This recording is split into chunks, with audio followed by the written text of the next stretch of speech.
ஒகேனக்கல் காவிரி ஆற்றில் நீர்வரத்து சரிந்ததை தொடர்ந்து பரிசல் இயக்கத்துக்கு மட்டும் இன்று முதல் மாவட்ட நிர்வாகம் அனுமதி அளித்துள்ளது. அருவிகளில் குளிக்க தடை நீடிக்கிறது. விவரங்களுடன் செய்தியாளர் சுகுமார் இணைந்திருக்கிறார். சுகுமார், விவரங்களை பதிவு செய்யலாம். லாவண்யா, ஒகேனக்கல் காவிரி ஆற்றில் தற்பொழுது நீர்வரத்து வினாடிக்கு 24,000 கனஅடியாக குறைந்துள்ளதால் மாவட்ட நிர்வாகம் சுற்றுலா பயணிகளுக்கு பரிசல் சவாரி செய்வதற்கு மட்டுமே அனுமதி வழங்கியுள்ளது. அருவிகளில் குளிக்கவும் ஆற்றில் குளிக்கவும் இதுவரை மாவட்ட நிர்வாகம் அனுமதி வழங்கவில்லை. கடந்த 3 நாட்களாக ஒகேனக்கல் காவிரி ஆற்றில் வெள்ளப்பெருக்கு ஏற்பட்டது.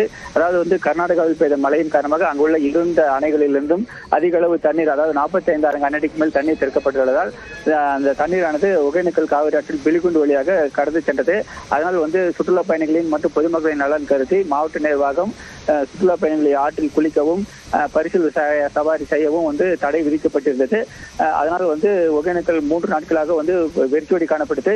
நேற்று முதல் படிப்படியாக மழை குறைந்து தண்ணீர் திறப்பது அளவு குறைக்கப்பட்டுள்ளதால் ஒகேனக்கலில் தற்பொழுது நீர்வரத்து நேற்றிலிருந்து 43,000 கனஅடியிலிருந்து நேற்று மாலை 24,000 கனஅடியாக குறைந்தது.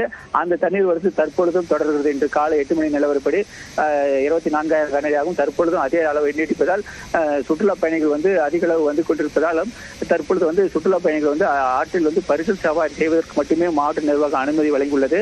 தற்பொழுது நீர்வரத்து 15,000 கனஅடிக்கு கீழ் குறைந்தால் மட்டுமே சுற்றுலா பயணிகள் அருவிகளில் குளிக்க மாவட்ட நிர்வாகம் அனுமதி வழங்கப்படும். தற்பொழுது வரை சுற்றுலா பயணிகள் சுற்றுலா பரிசல் பயணம் மேற்கொண்டு காவிரியின் ஆற்றின் அந்த அருவிகளின் அழகை ரசித்து வருகின்றனர். லாவண்யா, விவரங்களுக்கு நன்றி சுகுமார்.